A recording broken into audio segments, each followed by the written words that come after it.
conhece a Jesus, o sentimento mais precioso que vem do nosso Senhor é o amor que só tem quem já conhece a Jesus. Aleluia, amém.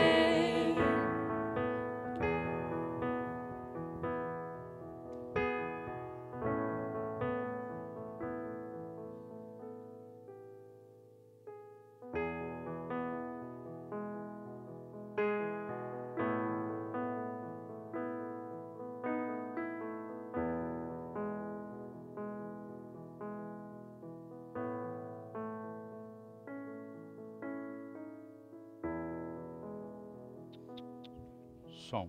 Ei, ei. Glória a Deus. Quantos estão felizes com Jesus? Meus parabéns por você ter vindo. Mateus, não esquece de dar o play aqui, tá? Glória a Deus. Irmão, abra comigo Mateus capítulo 15, 21. Mateus 15, 21 é o texto que nós vamos estar ministrando. Nosso tema hoje é o terceiro momento, a terceira parte da palavra confrontando as estruturas de orgulho. Fala comigo, confrontando as estruturas de orgulho. Irmão, nós vamos aprender que o orgulho é uma praga que pode assolar o nosso coração. O orgulho nos impede de recebermos o milagre e a bênção de Deus. O orgulho atrai demônios e influências malignas na nossa vida, e se nós não vigiarmos, ele pode produzir ruína. A Bíblia diz que o orgulho precede a queda moral, a queda espiritual. Provérbios diz isso, na continuação diz que a humildade precede a honra, mas o orgulho precede a queda. Fala comigo, a humildade atrai a honra, mas o orgulho precede a queda. Nós vamos ver um lindo episódio de Mateus 15, 21 em diante, onde Jesus trata o coraçãozinho de uma mulher. Dentro de um processo de quebrantamento, você vai aprender que para o milagre chegar na vida dessa mulher, parece que Jesus trabalha através de níveis no interior dela, a fim de quebrantar tudo aquilo que ela se apoiava, toda aquela estrutura de orgulho que ela mantinha dentro do seu interior, foi implodida, foi quebrada através das colocações precisas de Jesus. Irmãos, por mais que a nossa sociedade promova, exalte o orgulho como uma coisa bonita, bela, maravilhosa, nós sabemos que o orgulho só traz prejuízo. Sim ou não? Quantos casamentos terminam por causa do orgulho? Quantas relações entre pais e filhos são deterioradas por causa do orgulho? Quantas guerras entre os homens, através de nações dentro da história, aconteceram porque um orgulho ferido, ou orgulho e vaidade tomou conta dos corações humanos. Então nós vamos aprender sobre isso, sobre o perigo do orgulho, os males que ele causa. Nós estamos continuando numa série de ministrações que eu ministrei nos últimos 2 domingos. E eu senti no coração nós finalizarmos essa série. Hoje, nessa quarta-feira, você tem o privilégio de fechar com chave de ouro essa palavra chamada confrontando as estruturas de orgulho. Amém? Coloca a mãozinha no seu coração, vamos iniciar orando. Fala assim: Senhor Jesus, promove no meu coração um coração quebrantado, humilde, diante da tua presença. Senhor, me ajude a vigiar o meu coração, para que o orgulho não promova queda e ruína, corrupção e destruição na minha vida. Senhor, que eu sempre tenha um coração humilde, assim como o coração de Jesus. Me dê mansidão para esperar no Senhor e compreender que os processos de Deus na minha vida promovem quebrantamento no meu coração e maior dependência do meu Senhor e Pai. em o nome de Jesus, fala comigo, Senhor, através da tua palavra, em o nome de Jesus. Amém? Então nós vamos ver esse episódio da mulher cananeia, também é conhecida como Ciro-fenícia, que está ali em Mateus 15, 21. Nós estaremos projetando também para que você acompanhe no telão, mas abra aí a sua Bíblia, é muito importante também a gente ver na Bíblia tudo isso que você vai aprender hoje aqui. Então, a Bíblia diz, Mateus 15, 21, partindo Jesus dali, retirou-se para os lados de Tiro e Sidom. Isso era no norte de Israel, fora das terras de Israel. E eis que uma mulher cananeia, que viera daquelas regiões, que região? Tiro e Sidom, né? Clamava, Senhor, filho de Davi, tem compaixão de mim. A minha filha está horrivelmente endemoniada. Você consegue imaginar essa situação? Imagina alguém dentro da sua casa endemoniado. Você que é pai, você que é mãe, imagina a cena vendo a sua filha ou um filho endemoniado, gente. E como era naquele tempo de Jesus, hoje, infelizmente, com essa influência demoníaca de todo lado, também é presente muitos casos de endemoniamento dentro das famílias. Sim ou não? Então a luta, o problema dessa mulher é que a sua filha estava assolada, atormentada por demônios. A Bíblia diz, a minha filha está horrivelmente. Então não era qualquer opressão maligna, era uma possessão horrível, horrivelmente endemoniada. Uma coisa é a opressão maligna, quando os demônios estão de fora, tentando de alguma maneira afetar e influenciar negativamente a tua vida. Outra coisa é o endemoniamento, onde o demônio entra dentro do seu corpo e governa a sua vida. Usa a tua boca, o teu olhar, os teus gestos.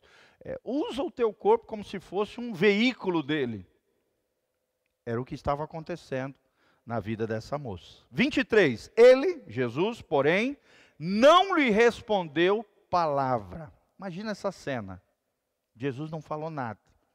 E os seus discípulos aproximaram-se, rogaram-lhe a Jesus, despede-a, Senhor, pois vem clamando atrás de nós. Em outras palavras, Senhor, manda ela embora, ela já está enchendo o saco aqui. 24. Mas Jesus respondeu, não fui enviado senão as ovelhas perdidas da casa de Israel. Jesus falou isso para ela. Eu não vim senão as ovelhas perdidas da casa de Israel. Quem eram elas? Os israelitas, o povo dele, o povo do Messias, o povo judeu. 25, ela porém veio e o adorou, dizendo, Senhor, socorre-me. Então ele respondendo disse, mais uma vez, não é bom tomar o pão dos filhos. Quem eram os filhos aqui? Os judeus, os israelitas, o povo hebreu. Não é bom tomar o pão dos filhos e lançá-lo aos cachorrinhos. Quem eram os cachorrinhos? Ela e a sua filha, e o povo gentil, que não era da nação de Israel. Fala comigo, gentios, que não eram da nação de Israel. Os filhos, ou as ovelhinhas, era o povo judeu, o povo hebreu, o povo de Israel. Tá bom? Então, de novo, Jesus diz, não é bom tomar o pão dos filhos, ou seja, o alimento dos filhos, e lançá-lo aos cachorrinhos. Aí ela, contudo, replicou a Jesus, rebateu assim, deu um bate-pronto para Jesus, dizendo, sim, Senhor, porém os cachorrinhos comem das migalhas que caem da mesa dos seus donos. Então lhe disse Jesus, Jesus ficou impactado com essa resposta dela, dentro desse processo que nós vamos estudar. Então lhe disse Jesus, ó mulher, grande é a tua fé, faça-se contigo como queres, como desejas. E desde aquele momento, baixo um comando profético, de autoridade, de poder de Jesus, desde aquele momento, a sua filha ficou curada. Quem pode dar um glória a Deus aí comigo? Aleluia. Então nós vamos ver sobre esse episódio, vamos estudá-lo de forma, trazendo aqui à tona um paralelo com a nossa vida, com os nossos conflitos, com a luta entre a humildade e o orgulho. E nós vamos ver que muitas dessas características que essa mulher cirofenícia, também conhecida como mulher cananeia, não sabemos o nome dela, só sua origem, as suas características étnicas, tem muito a ver com a nossa vida, com sentimentos que permeiam o nosso coração e com situações que envolvem a nossa vida, a nossa história, a nossa trajetória, ou quem sabe até situações dentro da nossa família, tá? Então, primeiro ponto que eu queria ensinar para você é que o orgulho é como o mau hálito. Quem tem, não sabe que tem. Você já percebeu que os orgulhosos nunca se percebem como orgulhosos? É verdade ou não? Aquela pessoa que se acha acima do bem e do mal, melhor do que os outros, que arrota, né, sobre os outros o seu sucesso, as suas conquistas, né, aquilo que ela é, toda hora fica se exibindo, se autopromovendo. Geralmente essa pessoa que tem mau hálito, o mau hálito do orgulho, não percebe que é orgulhoso. Outra coisa, isso dificulta compreendermos certas provas às quais Deus nos submete. Quer dizer, o nosso orgulho, a nossa vaidade, a nossa prepotência, altivez, todas essas palavras são semelhantes. Orgulho, altivez, prepotência, arrogância, é a mesma coisa. Soberba, 5 palavras que significam a mesma coisa. Orgulho. O orgulho é o pai de todos os pecados, gente. E é isso que Jesus foi tratando no coraçãozinho dessa mulher, ao ponto de no final você vê ela totalmente rendida, quebrantada aos pés de Jesus, e dentro dessa atitude correta, mediante as provações que Jesus foi colocando ela saiu da presença de Jesus abençoada. Amém?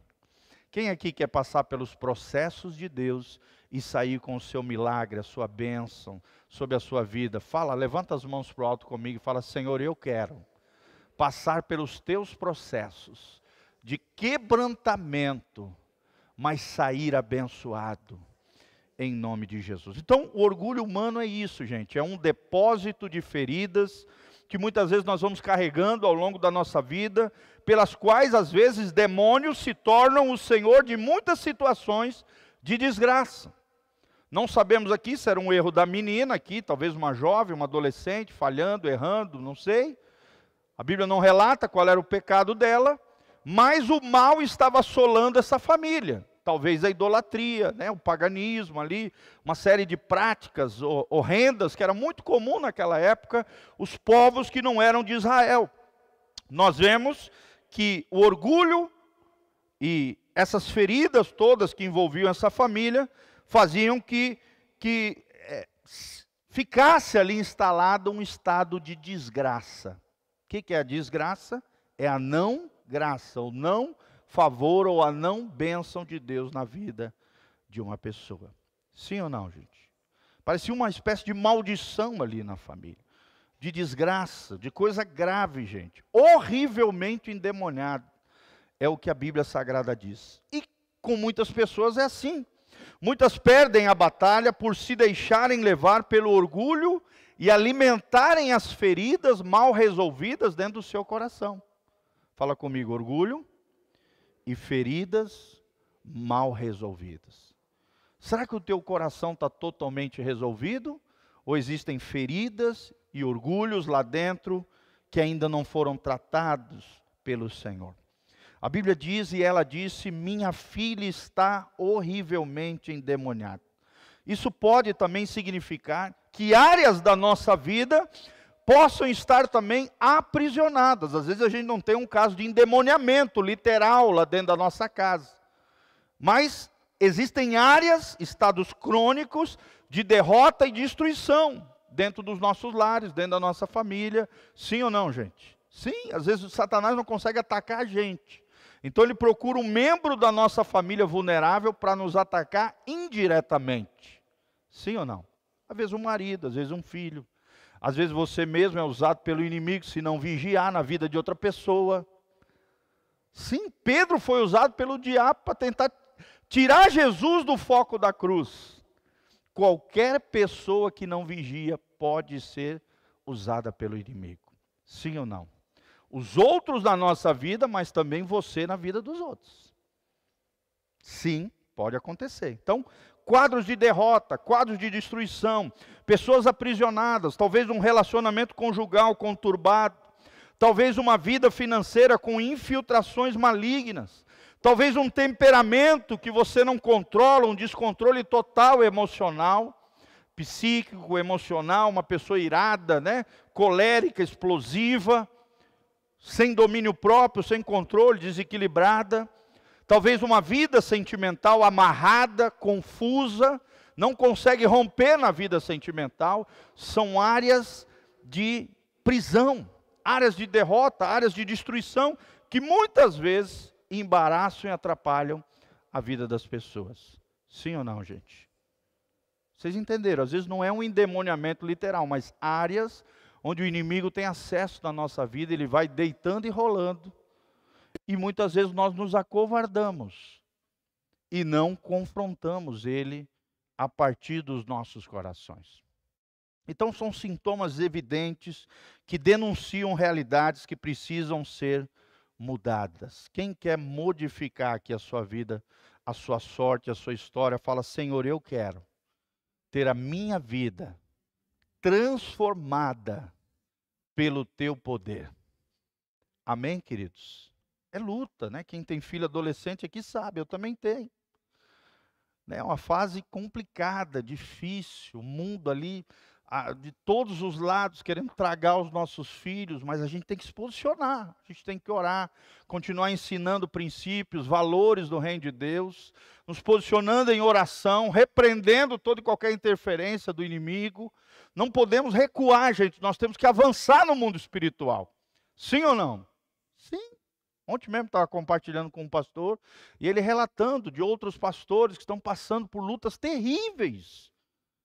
Às vezes o pastor é uma bênção, ungido, um profeta, um homem de Deus tremendo, mas aí o inimigo não consegue atacar ele. Vai na esposa, vai nos filhos, vai em algum membro da igreja, para de alguma maneira, indiretamente, afetar ele. E isso acontece, gente. Essa mulher cananeia é um símbolo da igreja gentia, ou seja, aquele grupo de pessoas que não eram judias. Então, nós vemos que Jesus discerne aqui o problema dela. O discernimento de Jesus é preciso. E o discernimento de Jesus, vocês estão aprendendo hoje aqui comigo, é a chave da libertação. Fala comigo, o discernimento de Jesus é a chave da libertação. Você vai ver que Jesus começa a provocar na vida dessa mulher uma atitude que produz em si mesma a libertação pela qual ela tanto buscava, pela qual ela tanto clamava. Jesus começa um processo de quebrantamento, de provação, de teste na vida dessa mulher, até levá-la, ela por si mesma, dentro desse processo, com a ajuda de Jesus, a libertação que ela tanto buscava. E conosco não é diferente. Às vezes nós somos provados, tratados por Deus, e a libertação acontece na nossa vida. Amém? Quantos aqui já foram libertos de alguma coisa na sua vida? Levanta a mão. Eu me lembro de uma vez, em 2000, estava lá no México, fazendo escola missionária na Jocum. Eu me lembro que eu tive uma experiência sobrenatural com Deus. Estava orando, deitado no chão. De repente eu senti vários demônios pulando em cima de mim. Eles não conseguiam entrar em mim. Mas eu senti eles pulando em cima de mim enquanto eu estava orando, gente. Olha só. Enquanto eu estava orando, eu tive uma experiência sobrenatural, onde os demônios queriam pular em cima de mim. E me deu uma espécie de cãibra no corpo, nessa experiência sobrenatural. E a única coisa que eu fiz foi clamar o nome de Jesus. Me lembro que eu comecei a chorar, clamar o nome de Jesus, repreender aquelas influências, e de repente sumiu aquela opressão que ali estava para, de alguma maneira, tentar me afetar. Eu era um jovem de 19 anos, tendo as primeiras experiências do ministério e da vida de obreiro, né? Olha que coisa linda. Eu me lembro que com 19 anos comecei a pregar. A primeira pregação que eu fiz em espanhol, lá na cidade do México, no vilarejo ao redor da cidade do México. Eu terminei de pregar, caiu uma mocinha endemoniada no final do culto. Minha primeira experiência de expulsão de demônios. Então Deus é assim, gente. Jesus é assim. Ele vai nos provando, Ele vai nos tratando, Ele vai mexendo conosco até que a libertação acontece, nossa ou através de nós na vida de outras pessoas. Amém? A questão aqui que nós aprendemos nesse episódio não é vencer os demônios, mas sermos vencidos por Deus. Fala comigo, sermos vencidos por Deus. É Deus nos vencer, é Deus trabalhar conosco, é Deus agir em nós, é Deus trabalhar áreas da nossa vida. É o que nós vemos aqui, Jesus alinhou a atitude dela com um princípio específico de Deus. Que princípio é esse? O princípio da humildade. Isso trouxe a ela uma solução radical ao seu problema.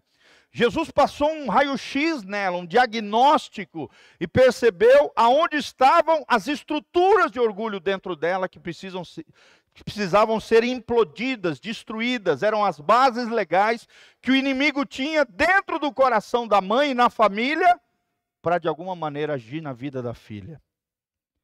Por exemplo, muitos ressentimentos contra Deus, de pessoas contra Deus, nascem de respondermos às suas provas sem uma visão do nosso orgulho. Como eu falei para vocês, o orgulho, geralmente, ele se esconde dentro de nós. Sim ou não? Às vezes você pensa que é a pessoa mais humilde do mundo. De repente, numa atitude, numa reação, você vê que o orgulho estava enrustido ali dentro de você.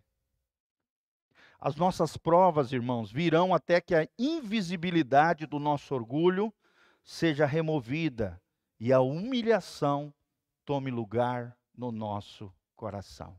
Fala comigo, humilhação no coração. Quando a gente fala de humilhação, ninguém quer isso. Sim ou não? A gente quer a honra, a gente quer a exaltação, a gente não quer cruz, a gente quer o trono. Só que antes do trono, Jesus passou pelo quê? Pela cruz. Fala comigo, a cruz vem antes do trono.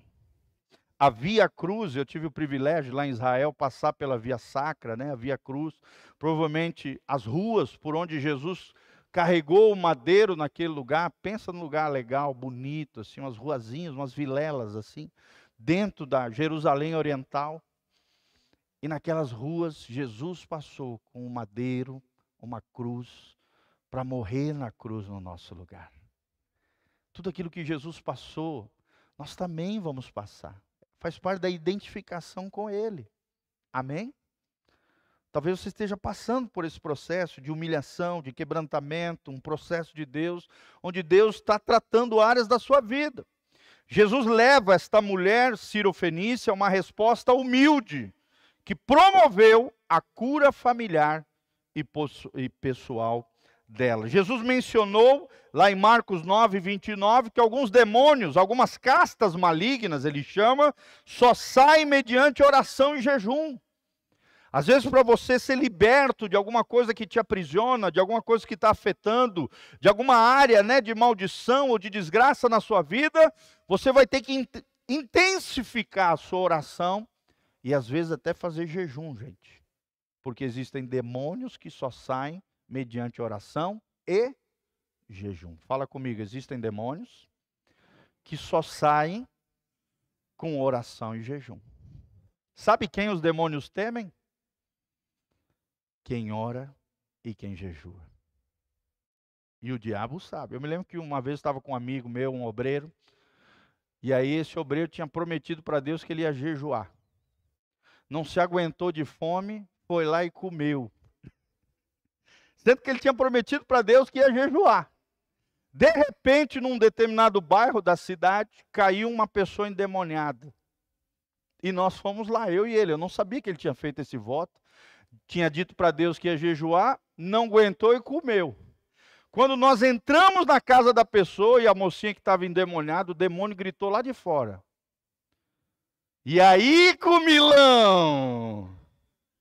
Não aguentou, né? O demônio já sabia que ele tinha quebrado o voto e não tinha jejuado assim como ele prometeu. E aí aquele irmão caiu em si, dobrou o joelho, pediu perdão para Deus, e nós fomos lá e libertamos aquela mocinha. Amém? Às vezes você pensa que o teu jejum não tem nada a ver, que o teu jejum não muda nada. Irmãos, jejum muda, principalmente a gente. O jejum não muda Deus. Deus já é imutável, Deus já é perfeito, Deus já é bondoso, maravilhoso, gracioso. Quem tem que mudar é nós. E quem tem que mudar é as circunstâncias espirituais que às vezes estão ao nosso redor. Olha só esse episódio. O demônio sabia que ele tinha quebrado um voto e não tinha jejuado assim como ele prometeu.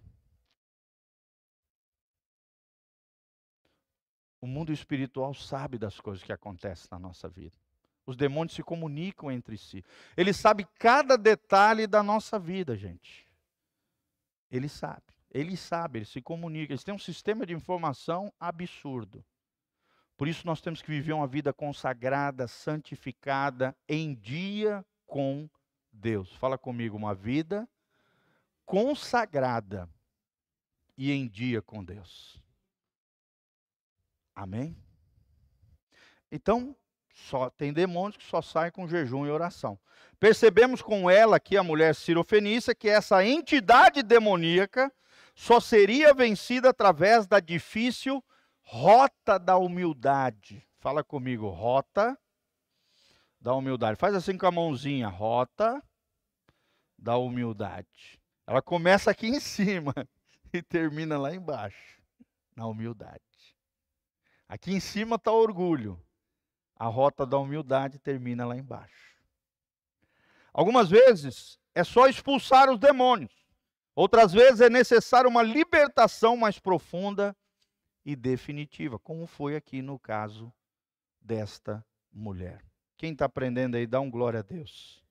Nós temos aprendido, irmãos, que é necessário nos sujeitarmos a Deus, resistir ao diabo, e o diabo fugirá de vós. Quanto mais obediente e sujeito você for a Deus, mais automaticamente você está resistindo o inimigo, combatendo ele, e ele vai fugir de você. A grande chave aqui da libertação é a submissão a Deus. Foi o que essa mulher fez. Cada coisa que Jesus ia falando, ela ia se submetendo.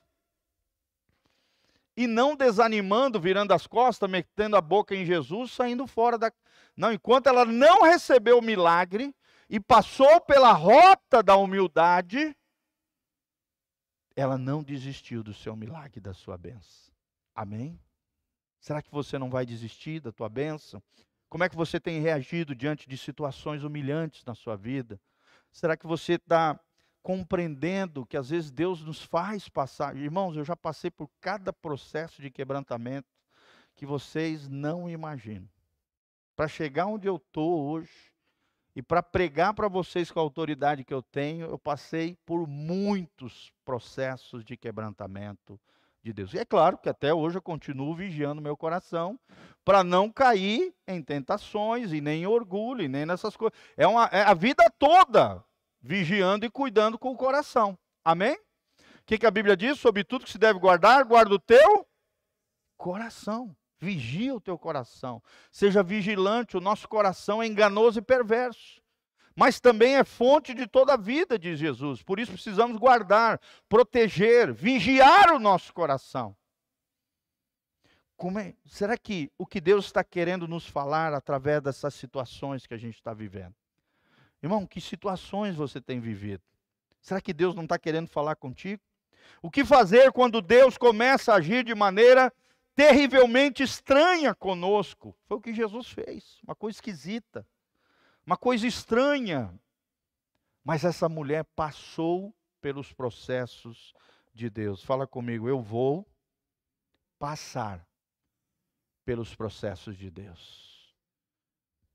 Amém, meus irmãos? Então, a primeira coisa que nós vemos é que Jesus trouxe silêncio e um aparente aqui. Parece que Jesus deu um desprezo a ela. É o que nós vemos quando ela disse, filho de Davi, tem compaixão de mim. O texto sagrado diz, contudo, ele não lhe respondeu palavra alguma. Dá a impressão de que Deus desprezou ela. Sim ou não? Dá a impressão que o silêncio de Deus foi uma espécie de ignorar ela.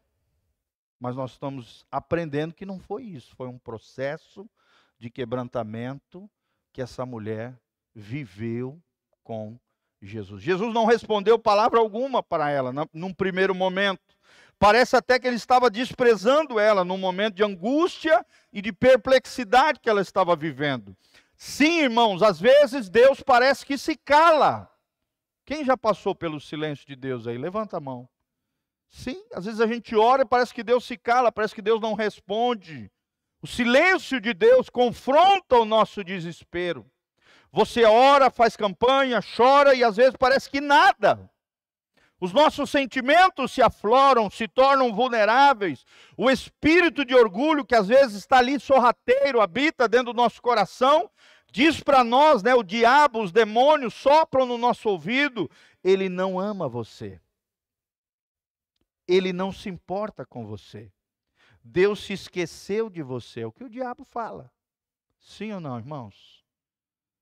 Meu Deus, nas crises da vida, como o diabo, o espírito de orgulho aqui, que nós estamos tratando, sopra isso na nossa mente e no nosso coração. Me lembro quando eu perdi o ouvido, falei, Senhor, o que eu fiz de errado, meu Deus? Por que isso? E assim, todos nós passamos por luta e por dificuldade, irmãos. Sim ou não? Sim.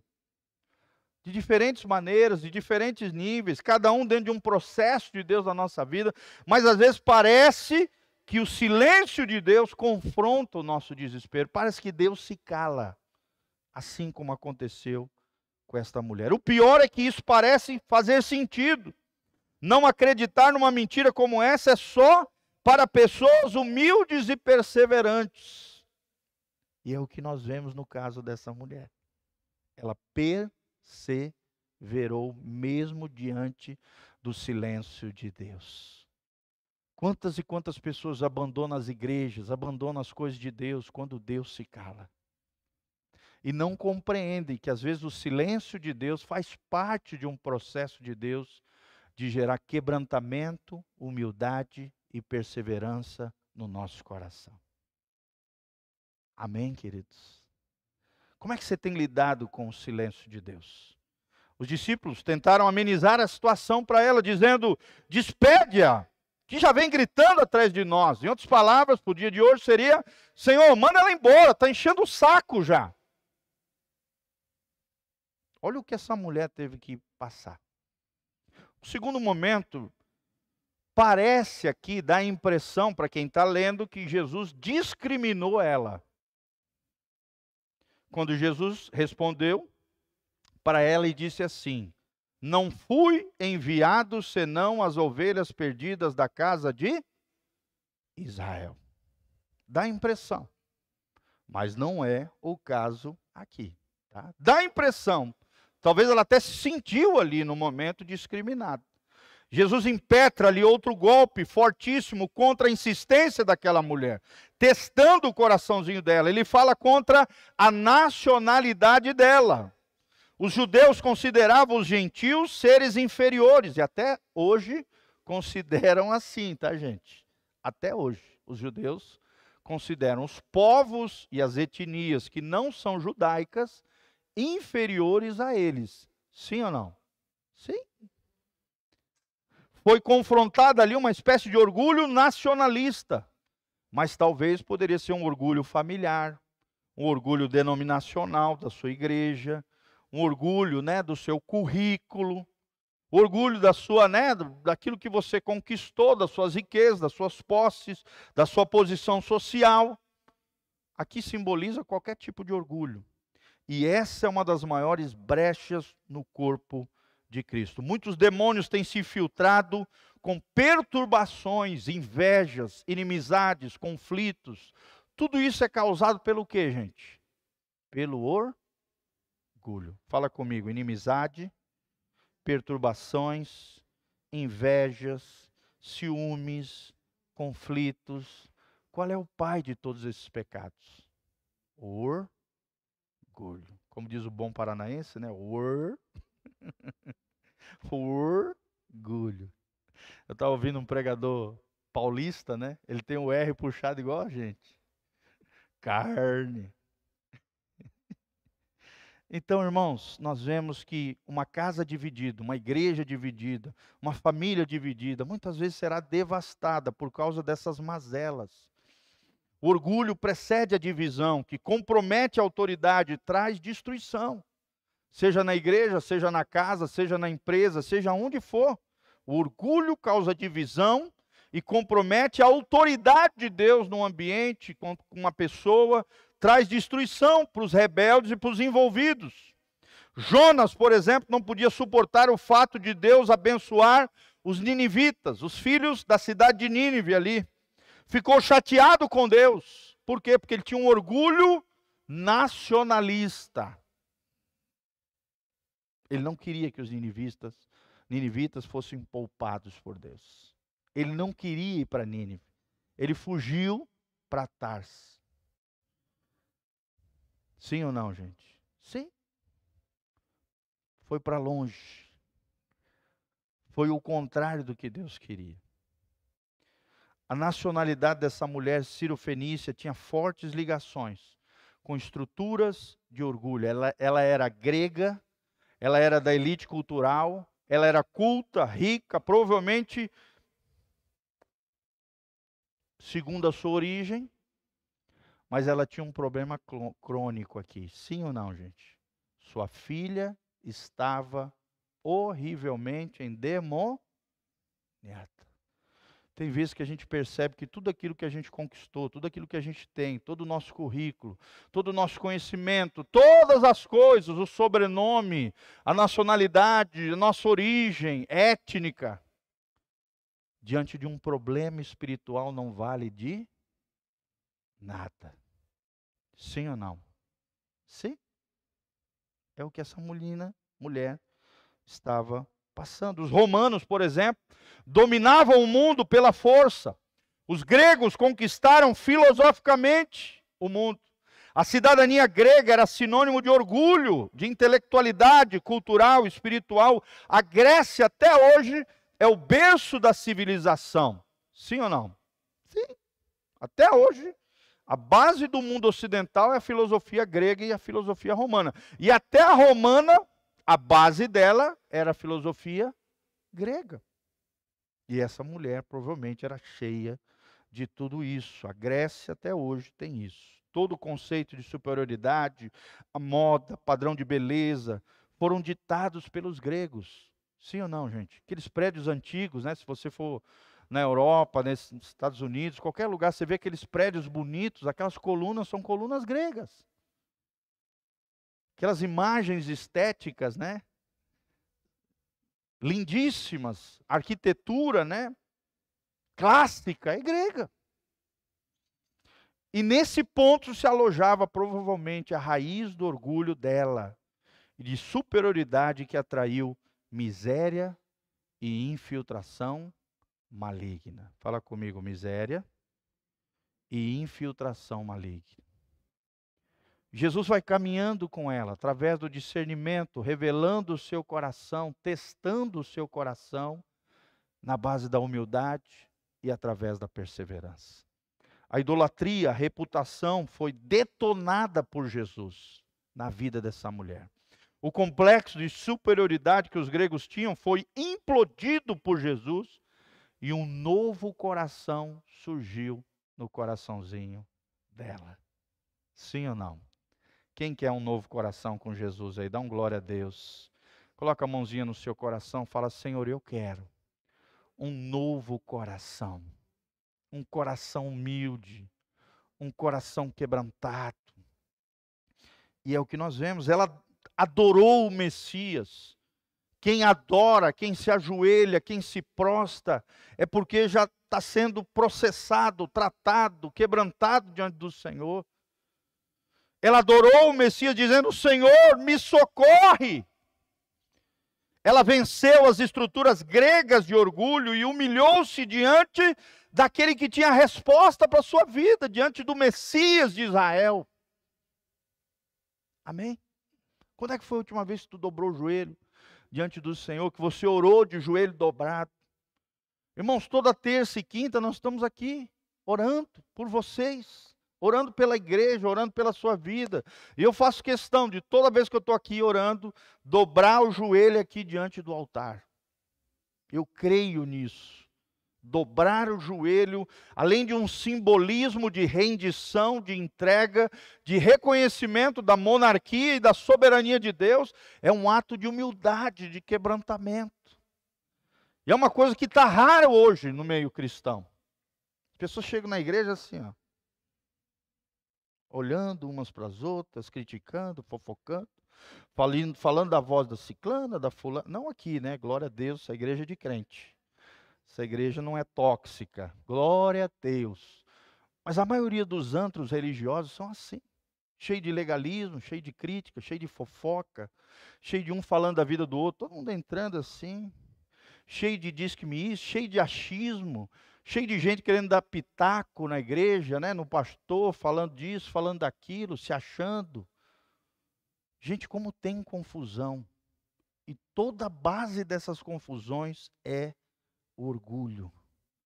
Ela vence o seu orgulho e se ajoelha e se humilha diante do Messias. Amém? Num terceiro momento, nós vemos uma espécie de ofensa aqui. Uma aparente ofensa. Mas não é uma ofensa, a gente sabe. É como se fosse o estágio final de tratamento de Jesus com ela.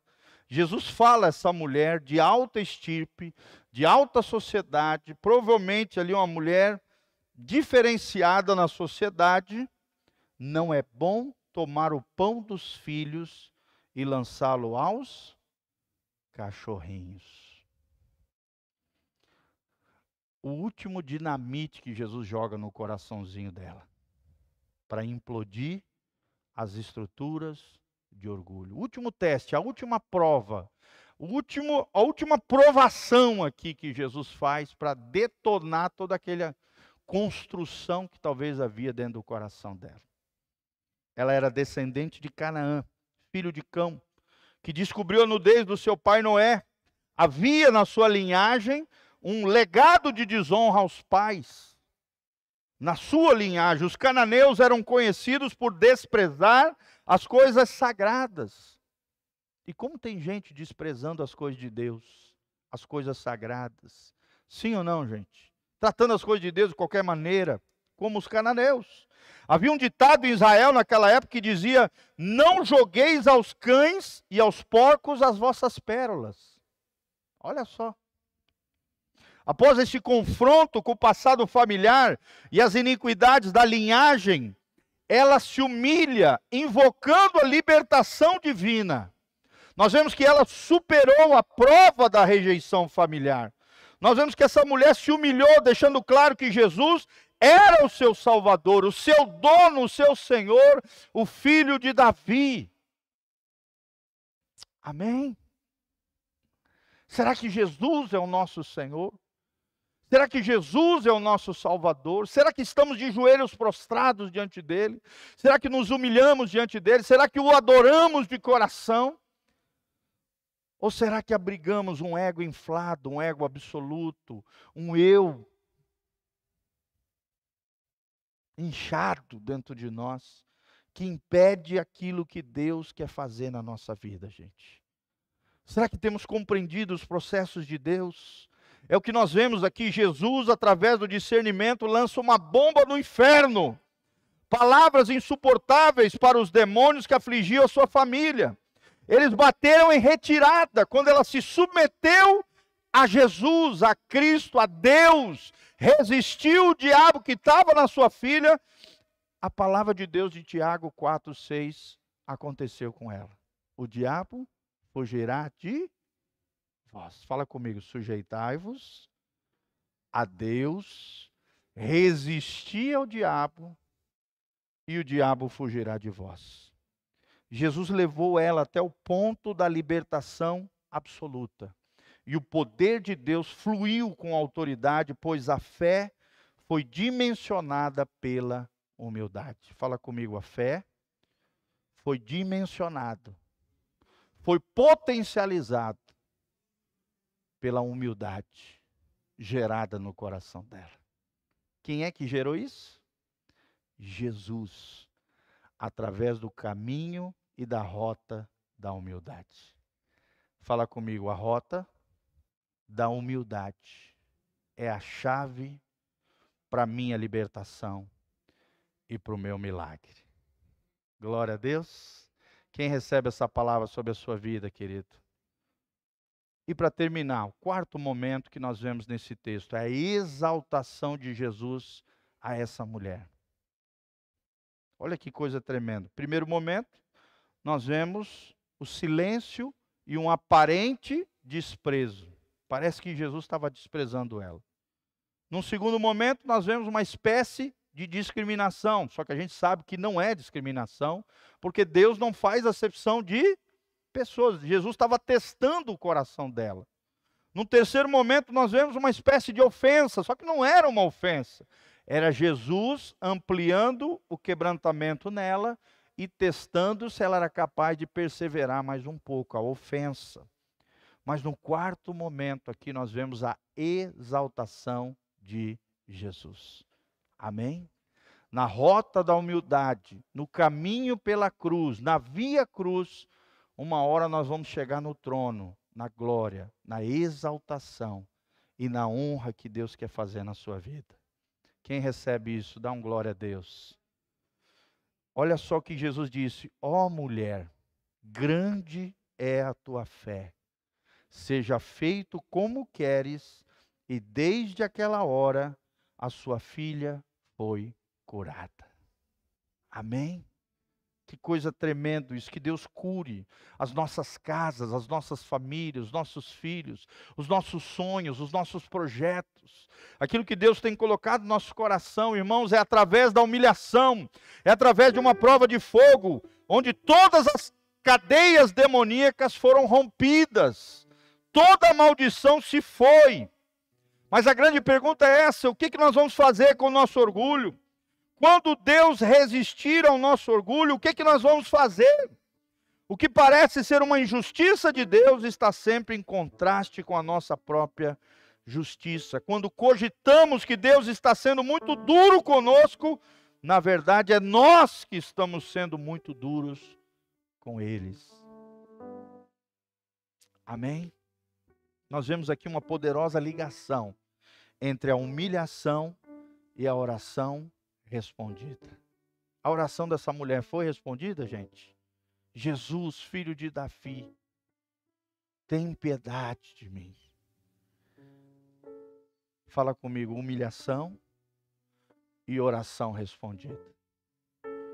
Jesus responde a oração através de um coração humilde, um coração quebrantado na sua presença. Deus é perito em exaltar atitudes realmente humildes. A Bíblia diz: Deus resiste aos soberbos, porém dá graça aos humildes.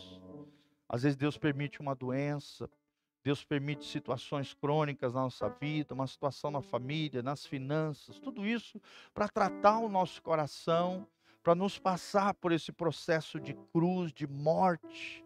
A Bíblia diz em 1 Pedro 5,6, eu quero terminar com esse versículo: humilhai-vos, pois, debaixo da potente mão de Deus, para que ao seu tempo Deus vos exalte.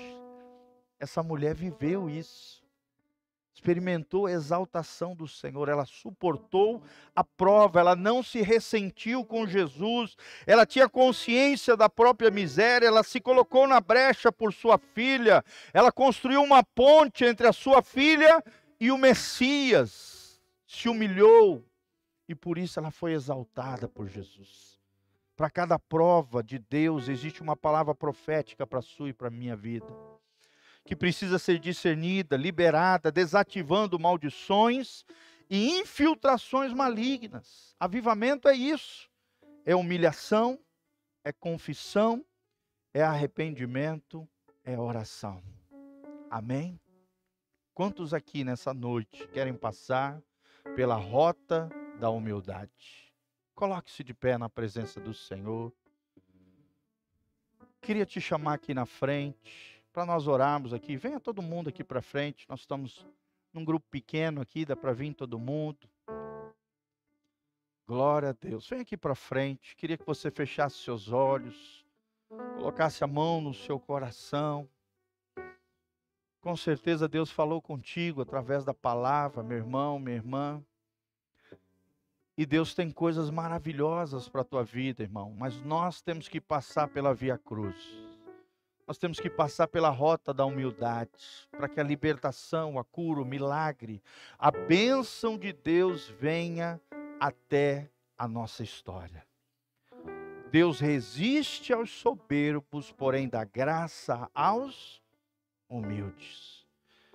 E Deus quer nos levar a esse processo de